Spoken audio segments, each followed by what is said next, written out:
Insightful podcasts by informative hosts.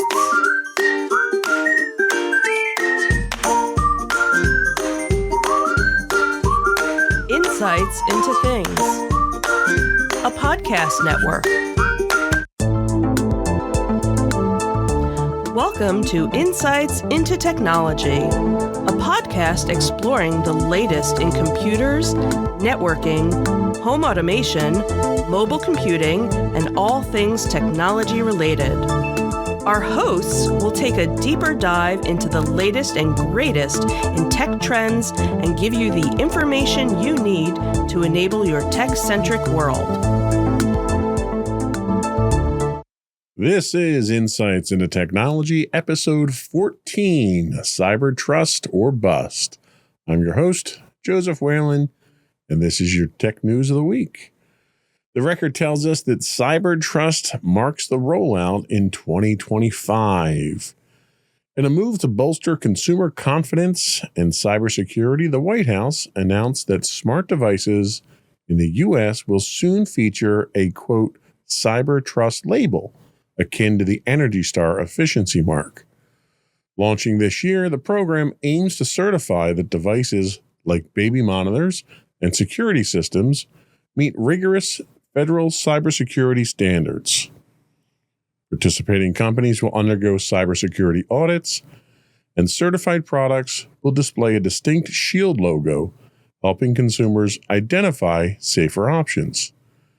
This bipartisan initiative, supported by the FCC and backed by major retailers like Amazon and Best Buy, also sets the stage for a 2027 mandate requiring federal agencies to purchase only certified devices. With the average U.S. household owning 21 connected devices, the risk of cyber attacks on everyday tech is high. Experts highlight the need for stronger security, citing vulnerabilities that have enabled hackers to exploit IoT devices for botnet attacks. The CyberTrust mark addresses these concerns by testing devices for robust security practices, such as changeable default passwords and software update policies. The hope is that this label will not only guide consumers, but also encourage manufacturers to adopt secure by design principles, marking a significant step forward in the fight against cyber threats. So this is definitely a new era in IoT security. One of the problems that we've run into is so many of these Internet of Things devices that people purchase, and you can purchase cameras, baby monitors, door locks, home security systems, sensors, whatever it is, your digital assistants and all of those things. You buy these things, you put them in place, and they just work, and people tend to forget about them. And when flaws are found in these systems or their cloud providers, for instance, I know several companies that provide these IoT devices. Almost all of these companies use a cloud interface or a cloud backend to process all of this information. When these things become compromised, people don't necessarily even think to go back and patch. Who patches a camera, right? Your light bulbs. Who patches a light bulb that's an internet connected light bulb? Most people don't even think of doing that. So this idea of pushing this standard forward that will have the government kind of oversee security authentication and security certification is definitely a step in the right direction. There are a number of flaws, I think, in this system, the way they're envisioning it at this point in time. One of those being the cost. Every time you have to go get a certification for a new device, there's going to be a cost associated with it. And that cost inevitably is going to be passed down to the consumer. Whether it's a retail consumer, a commercial consumer, or the end user. Someone's got to pay for the certification. The federal government's not going to do it for you. This does help to protect your digital home. A lot of people have multiple devices. We talked about average households having 21 connected devices, each one of those potentially is a vector into your home network and could compromise your network. The other thing that this is intended to do is to bolster consumer confidence and awareness by having this symbol, this icon, whatever you want to call it, on a device when you go to Best Buy or Home Depot or wherever you buy your devices. When you see that on there, that's supposed to provide some level of comfort and assurance to you, but it's also supposed to make you, as the end user, mindful of the security concerns. And part of the philosophy that they're running with here is that if it's more in your face and at the forefront, people will start thinking more security-minded themselves in their deployment of these devices and their maintenance of them. The one problem that you run into here is you're getting, these certifications are basically getting commitments from manufacturers that they adhere to certain cybersecurity standards and that they're going to provide ongoing maintenance and patches for a certain period of time. The vast majority of companies can do that, but the problem you run into is a lot of these companies are smaller, consumer specialized niche companies that may not necessarily be here a year, 2 years, 3 years from now. So you may buy a product today that has this Shield logo on it saying that it's going to be secure. And for all you know, that company could be bought up, go out of business tomorrow, and there's really nothing to ensure that those updates continue to happen. And that's just market conditions themselves. So it's definitely a step in the right direction. I think the federal government needs to be careful about how they portray this. This is not the end-all, be-all of cybersecurity for the home consumer. And I think we need to be very careful about how we go about employing this new system. Bleeping Computer tells us that CISA says the government hack was limited to the Treasury. The U.S. Cybersecurity and Infrastructure Security Agency, CISA, confirmed that the Treasury Department was the sole federal agency affected by a cyber attack attributed to Chinese state-sponsored hackers. The breach disclosed last week was deemed, quote, a major security incident after attackers exploited the stolen API key to compromise a Beyond Trust remote support instance. The hackers targeted sensitive offices like the Office of Foreign Asset Control, likely to gather intelligence on U.S. trade sanctions against Chinese entities. Have to change the article. It doesn't work that way. There we go. And that's not where we go. There we go. Okay. Sorry about that. While the full impact is under assessment, officials reported no evidence of continued unauthorized access after the compromised system was shut down. CISA emphasized the importance of federal system security, assuring ongoing efforts to mitigate further risks. This high-profile incident underscores the vulnerabilities in critical government systems and strategic objectives behind state-sponsored cyber operations. So again, you take this in line with the last article that we talked about, where the federal government wants to dictate what cybersecurity standards are, and the federal government itself is being hacked multiple times over and over again because of their own lack of cybersecurity standards. So, you kind of have to take some of this stuff with a grain of salt here, because I think the government, because of the scale and size of bureaucracy, is not capable of reacting at the speed needed for cybersecurity and technical upgrades. Therefore, they should not be the ones that are dictating what other companies should be adhering to if they themselves can't resolve their cybersecurity issues.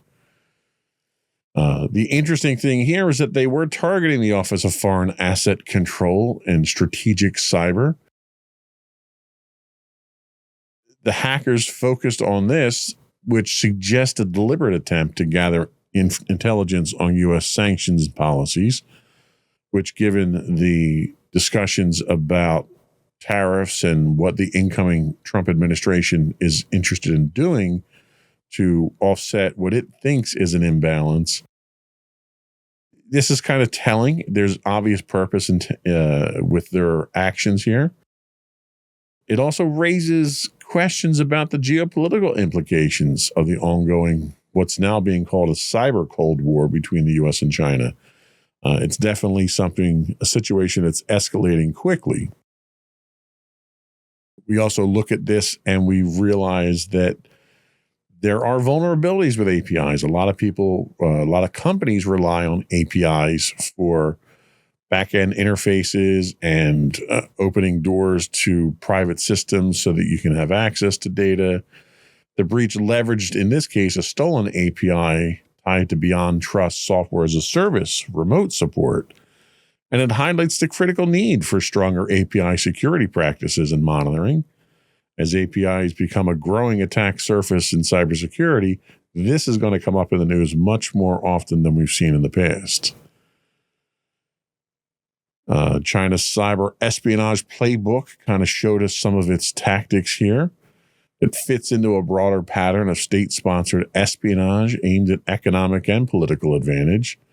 So as the political side of things moves, you're going to see cybersecurity evolve very quickly with it. The one good thing that came out of this, though, was the interagency coordination and the transparency. CISA's overall role in this entire incident speaks to the importance of that interagency collaboration. And we kind of saw that after 9/11 when we had all of our intelligence apparatus sort of operated in their own siloed environments. And then after 9/11, those discrepancies were analyzed, and they came up with the Department of Homeland Security to bring the intelligence organizations together. CISA's kind of trying to play that role now by keeping communication open, flowing information where it needs to go, and trying to coordinate defense against these things. And as the adversarial relationship between the U.S. and China continues to evolve, that level of coordination, I think, is going to be key. So it should be interesting moving forward. I think this is something that's going to evolve very quickly. We are probably going to see this escalate within the next 3 to 6 months once the new administration is in place, assuming they follow through with a lot of the, I'll say threats, because they weren't promises, they were threats against China. I think if those threats start to come to pass, you're going to see this more aggressive posture from China from the cybersecurity side of things. Bleeping Computer also tells us that Washington is suing T-Mobile over a data breach.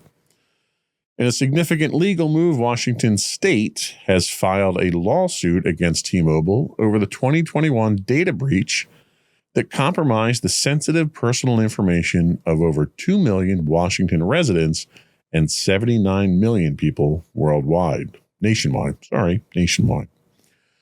The breach, which began in March 2021, went undetected for 6 months and was only discovered when stolen data appeared on the dark web. Attorney General Rob Ferguson alleges that T-Mobile played down the breach's sensitivity, failed to notify impacted individuals properly, and provided misleading or inadequate information, particularly to customers whose Social Security numbers were exposed.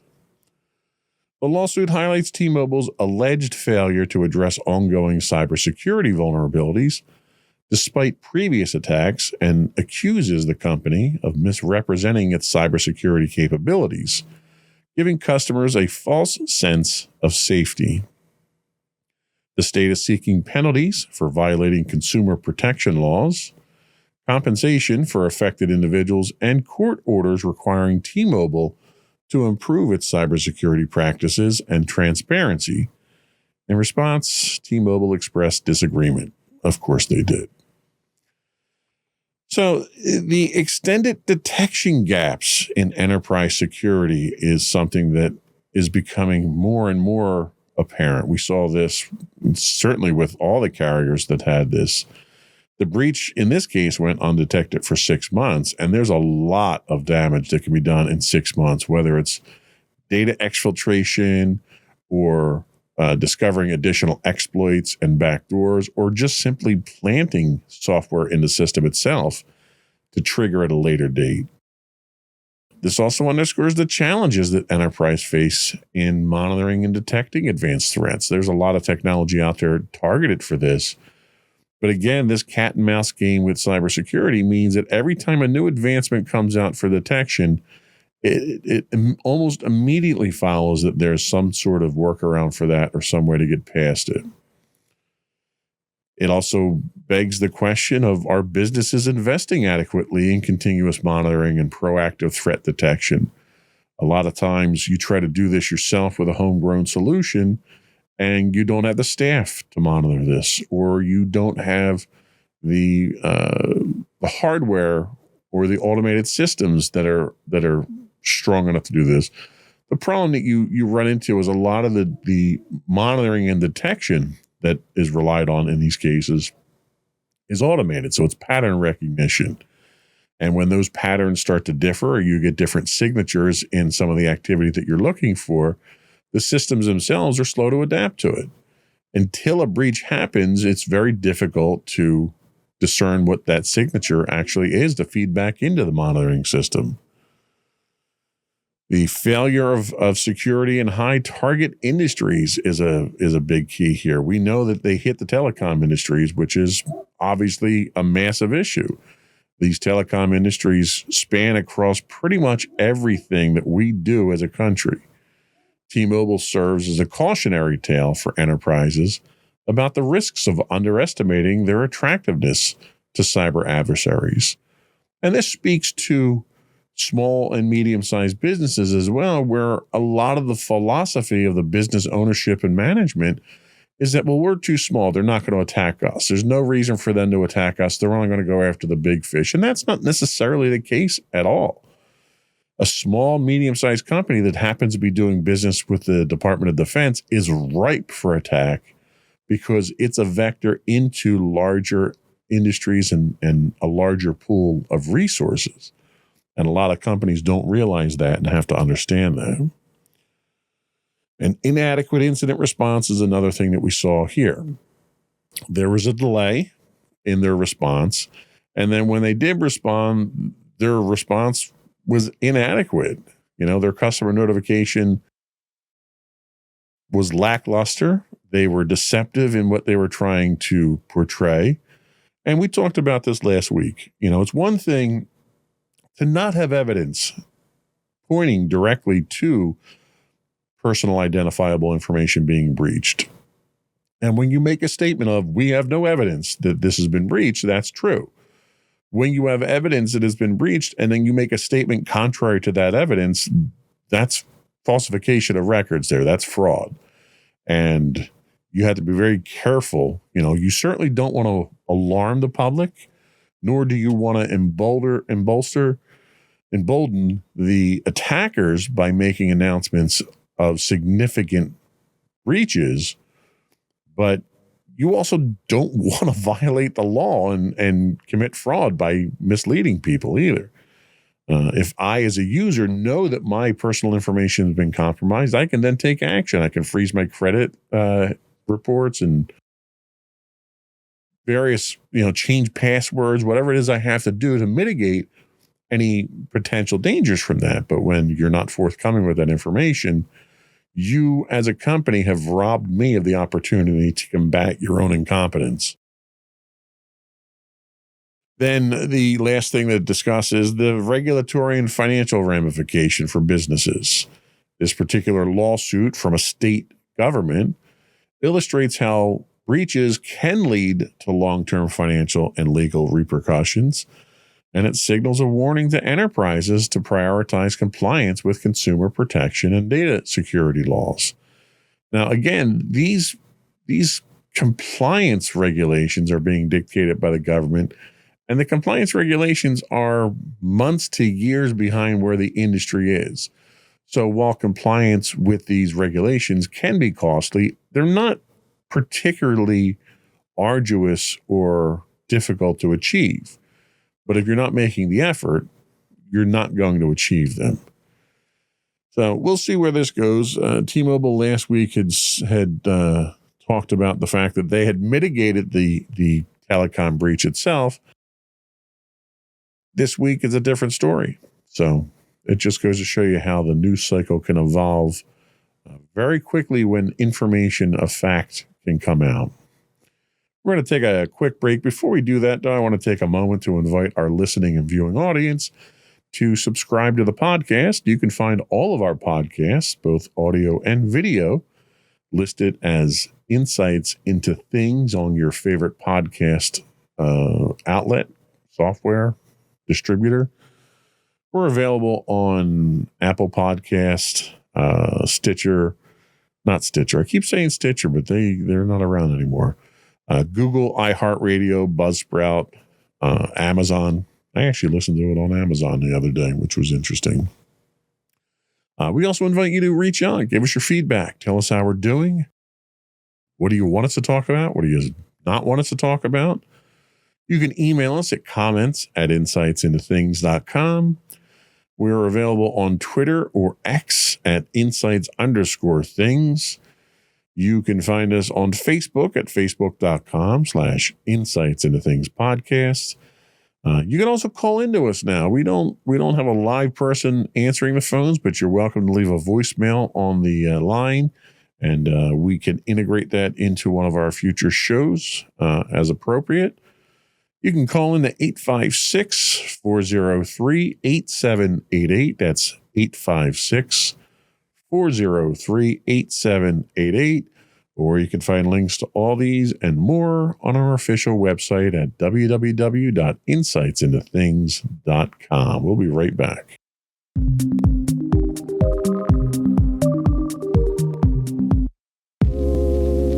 Are you tired of your favorite gaming podcast finishing with a play? Oh, no! Well, check out No Credits Rolled, where we play the games but rarely finish them. How's it going, folks? I'm Sam Whalen, your friendly host at No Credits Rolled, the ultimate gaming podcast, where we dish out the latest scoops and reviews on all your beloved video games. Hey, listen! Not only that, but we spice things up with some guest interviews and even give you, yes, you, a chance to have your say.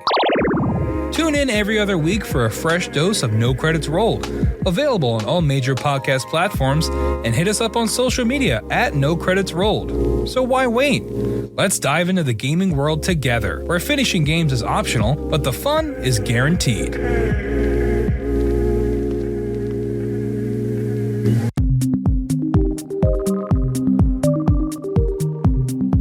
Welcome back. We are talking tech today. Next up is an article from The Verge, and they tell us about Samsung's smartphone subscription. Samsung is set to expand its AI subscription club to its Galaxy smartphones and the upcoming Bally AI robot starting next month.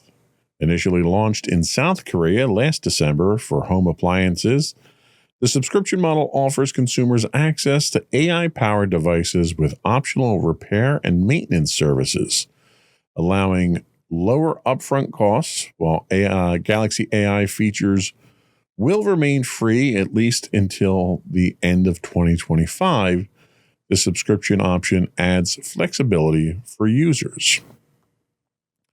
The rollout will begin in South Korea with Bally, also slated for a subscription-based launch in both Korea and the U.S. It's unclear if this model will expand globally, but more details will emerge as Samsung's Galaxy Unpacked event on January 22nd, where the Galaxy S25 series is expected to debut. This marks a notable step in Samsung's strategy to integrate AI capabilities across its product lineup through flexible payment models. So the emerging hardware as a service trend, this is right up that alley. Samsung's subscription model for smartphones and AI-powered devices highlights a shift towards hardware as a service, And in the commercial and enterprise industry, this is fairly common. People lease printers, they lease servers, they lease network equipment. This isn't really something new. This is an interesting twist on consumer device usage. And they're now pushing this towards businesses for their smartphones. Let's face it. I mean, smartphones are well over $1,000 a pop at this point in time. And every 2 years, if you rotate your phones out to maintain your security and update status on them, that gets very costly for companies. And a lot of companies can't afford to do that constantly. We're looking at probably tens of thousands of dollars annually to maintain this type of arrangement. And the idea is the AI devices, the AI powered devices are even more expensive than what you're looking at for a standard phone. It's a cost-effective way to maintain your inventory as a company. The regional trial and scalability raises some questions, with the initial rollout limited to South Korea and Bali launching in the U.S. Businesses may question when and how such subscription services will scale globally. Companies that do have staff around the globe wouldn't necessarily apply to this until it's a full rollout. The other concern here is vendor lock-in. We run into this issue already with mobile device management, where they're not necessarily, depending on which model you go with, they're not universally compatible between Android and Apple devices. In this case here, enterprises need to consider the implications of relying on a subscription-based device, including the vendor lock-in. The need to address privacy risks associated with the AI-powered data processing is also a concern. I don't know how much AI people are going to be using on their smartphones for business use. Most of that, I would assume, would happen on a more robust computing platform. A lot of what we see from an AI standpoint on smartphones now is kind of gimmicky and personal stuff. So I don't know how much of a business application these types of services will have. But if nothing else, the concept itself offers another option for people.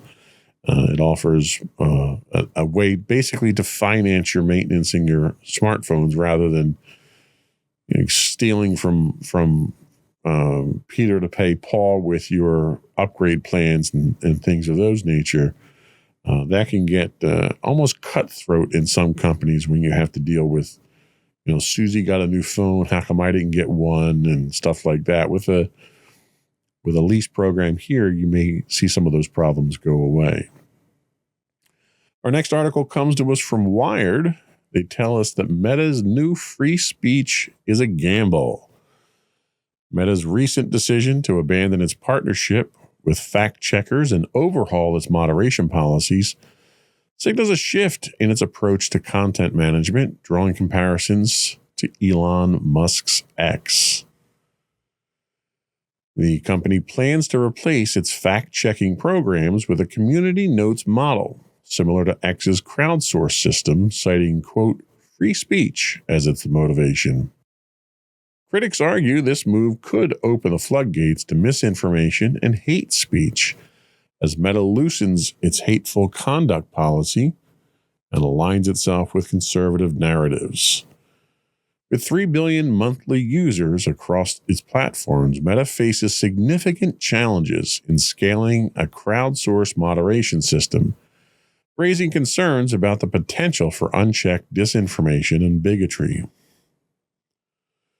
These changes, coupled with political appointments, like the Trump ally Dana White to its board, have sparked debate about Meta's direction, particularly as it seeks to reconcile free speech with responsible content management.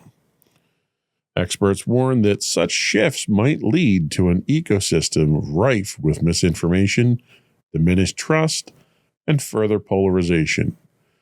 Meta's path appears to mimic X's, but on a much larger scale, with consequences for the global information landscape. The content management shifts here tend to cause some concerns for enterprise brand safety. We saw this with X after Elon Musk took over and started making wholesale changes. You had a lot of sponsors decide that they were not going to stay on the platform, and they bailed. And, you're going to see something similar to that probably with Meta, but you're going to see it on a much larger scale. They have a significantly larger market share. The transition from fact-checking to community notes raises concerns about your brand. Do you want to be associated with some of the things that are going to be coming out on Meta now without these fact checks? Do you also have to worry about enterprise communication strategies? A lot of companies have now turned to social media platforms such as X and Facebook to communicate with their customers. Meta is loosening its hateful conduct policy and embracing its own unique idea of free speech could impact that. Businesses using the platforms may face increased scrutiny over their association with controversial or harmful content appearing alongside their ads. And then we mentioned the scalability for crowdsourced moderation. Implementing a community note system at scale poses significant challenges.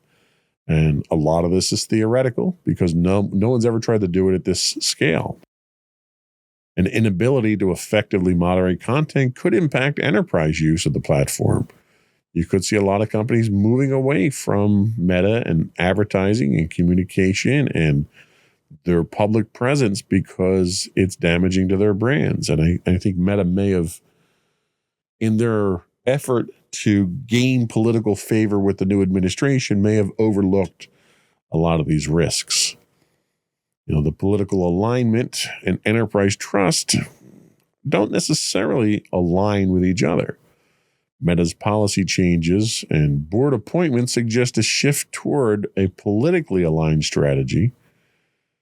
And it's worthwhile mentioning that I don't disagree with their approach to it or their need to take this approach to it. We have an incoming administration that has openly stated its hostile policy towards anyone that doesn't adopt their philosophy, and quite blatant threats of retaliation for it.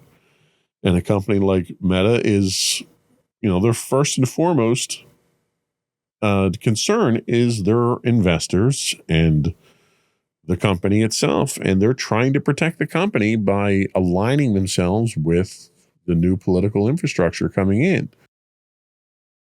That's probably right for the company from a defensive standpoint.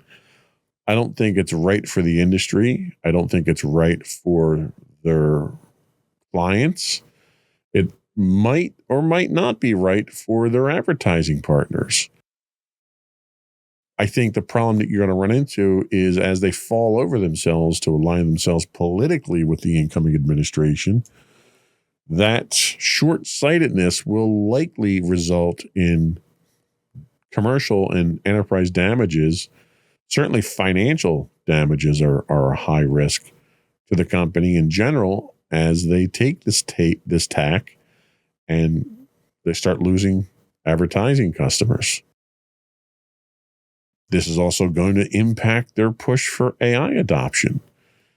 One of the biggest problems, one of the biggest fears that people have right now is that AI is too powerful and AI is uncontrolled and it's a beast that's waiting to be unleashed. When you have Meta as one of the companies that's developing a widely adopted platform for AI, and they are openly politicizing their corporate actions now, they're removing or highly mitigating their hate policies. They're doing away with fact checking. That seriously draws into question any AI product that they might be putting out on the market. And I think it's going to seriously jeopardize the adoption of their version of AI. Enterprises that were looking to adopt it may need to reconsider their dependency on Meta platforms for credible and trustworthy customer interactions. I mean, overall, my personal opinion is it's dangerous. It's dangerous to want to cater to a point of view that is anti-fact and pro-rhetoric. And that seems to be exactly what Meta is doing here. I think they're doing a disservice to their users. They're certainly going to be doing a disservice to their enterprise customers. And I think the entire industry as a whole suffers from these types of short-sighted, politically motivated decisions, which is unfortunate. And in the realm of unfortunate, our last unfortunate article of today is Microsoft Workforce Makeover. This comes to us from GeekWire. Microsoft's workforce continues to face periodic layoffs, with the latest round targeting employees whose performance falls below company standards. While the tech giant did not disclose the number of job cuts, it emphasized its focus on high-performance talent and a commitment to employee development. These layoffs follow the trend set in 2023 when Microsoft announced 10,000 job cuts as part of a broader industry-wide cost cutting. Since then, smaller scale reductions have occurred across various divisions, including the Xbox team, following the company's $69 billion Activision Blizzard acquisition. As of September 2025, Microsoft's workforce stands at approximately 232,800, down from a peak 2 years prior. This ongoing pruning of roles reflects Microsoft's strategic focus on maintaining agility and operational efficiency in a competitive tech landscape. So the strategic workforce optimization, sounds like a very fancy way of saying we're just laying people off.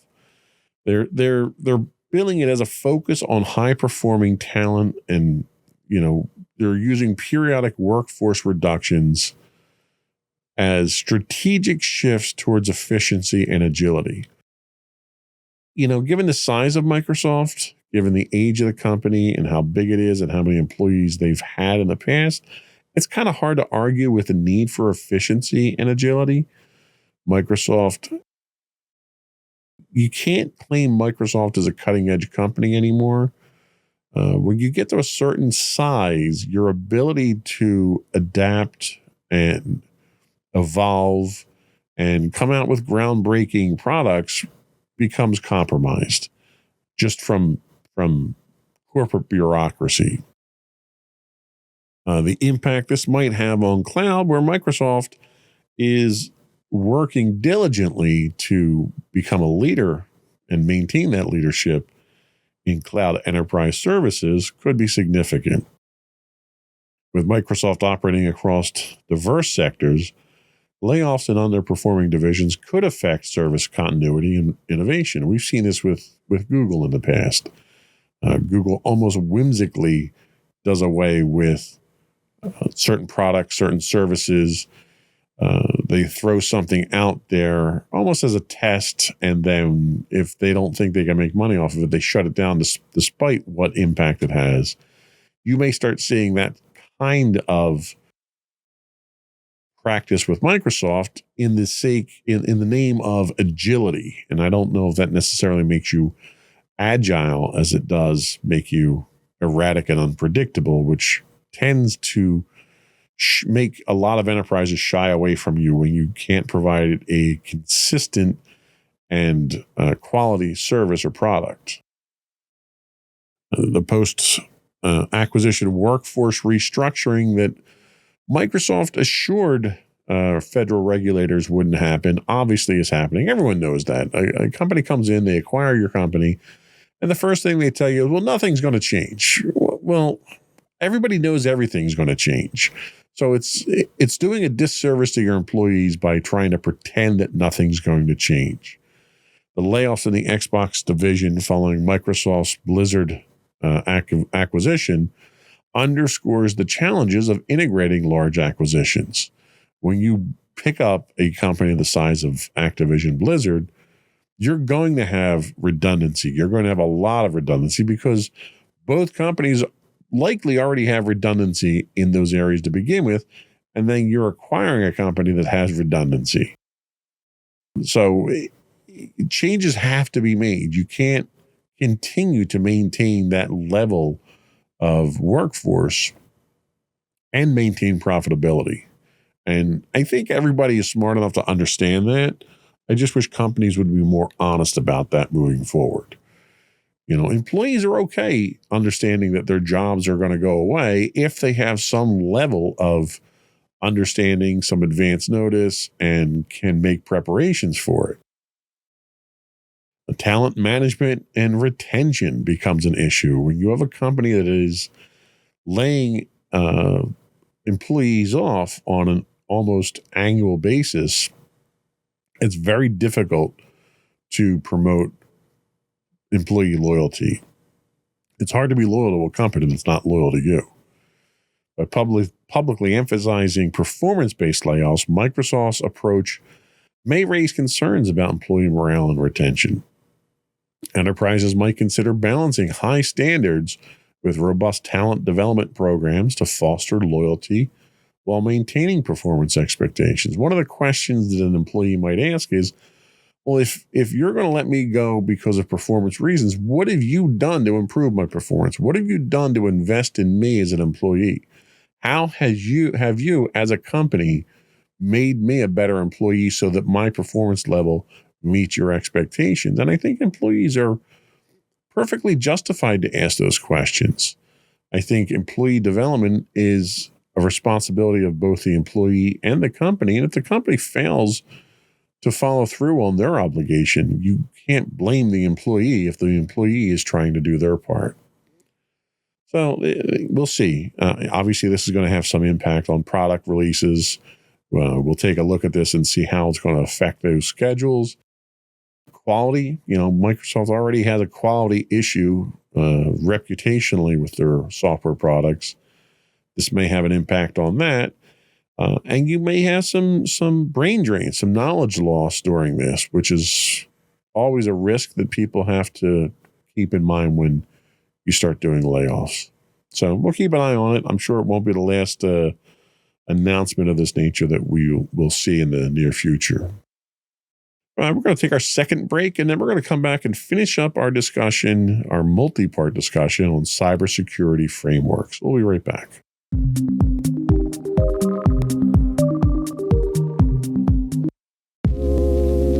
Are you tired of your favorite gaming podcast finishing with a play? Oh, no! Well, check out No Credits Rolled, where we play the games but rarely finish them. How's it going, folks? I'm Sam Whalen, your friendly host at No Credits Rolled, the ultimate gaming podcast, where we dish out the latest scoops and reviews on all your beloved video games. Hey, listen! Not only that, but we spice things up with some guest interviews and even give you, yes, you, a chance to have your say.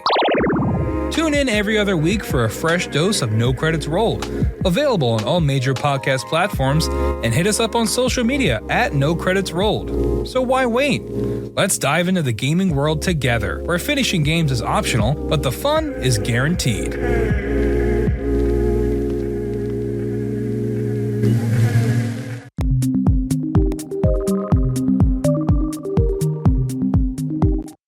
Welcome back to Insights into Technology. So in our sixth and final installment on cybersecurity frameworks, I wanted to briefly touch on what the future of cybersecurity frameworks and standards looks like.